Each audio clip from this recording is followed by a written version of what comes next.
Moderati e Democrazia Cristiana hanno stipulato un patto federativo in occasione delle elezioni europee ed ispirato al Partito Popolare Europeo.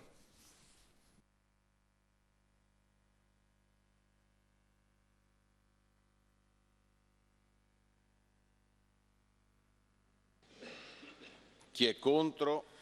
In occasione delle elezioni europee, noi moderati di Maurizio Lupi e Democrazia Cristiana di Totò Cuffaro hanno stipulato un patto federativo legato ai principi del Partito Popolare Europeo, e ciò per le comuni radici politiche e la condivisione di valori fondanti come la libertà, la democrazia, la sussidiarietà, la giustizia e la coesione sociale. E in riferimento a tali valori fondanti, in una nota congiunta si legge: l'intendimento comune è quello di concretizzarli sia in Italia sia in Europa attraverso un'attività politica e sociale fondata sulla centralità della persona umana, della famiglia, del lavoro, della solidarietà, delle pari opportunità, dell'inclusione, dell'economia di mercato e del sostegno alle nuove generazioni. E poi in prospettiva si aggiunge: noi moderati e Democrazia Cristiana guardano al futuro con fiducia, ottimismo e determinazione, con la prospettiva di rafforzare la componente italiana del Partito Popolare Europeo, rendendola più forte e più ricca di idee e di iniziative. Con tale obiettivo rivolgono un appello invito a quanti condividono gli stessi valori fondanti e desiderano contribuire fattivamente alla costruzione di un'Europa rinnovata, più unita, più forte, più solidale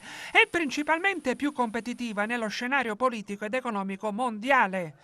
E poi più nel dettaglio operativo si spiega: in vista delle prossime elezioni del Parlamento europeo, i due partiti federati sosterranno i candidati indicati da noi moderati con il Partito Popolare Europeo in collaborazione con Forza Italia, con l'auspicio di confermare l'impegno elettorale in occasione di future consultazioni e al fine di promuovere e consolidare un impegno politico che sia espressione del popolarismo sturziano e della dottrina sociale della Chiesa.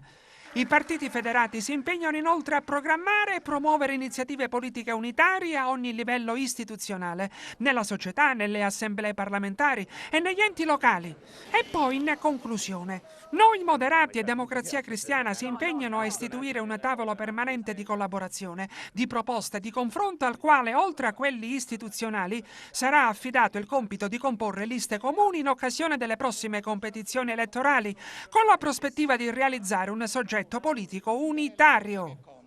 Vuole difendere i valori della famiglia, dell'accoglienza, della solidarietà.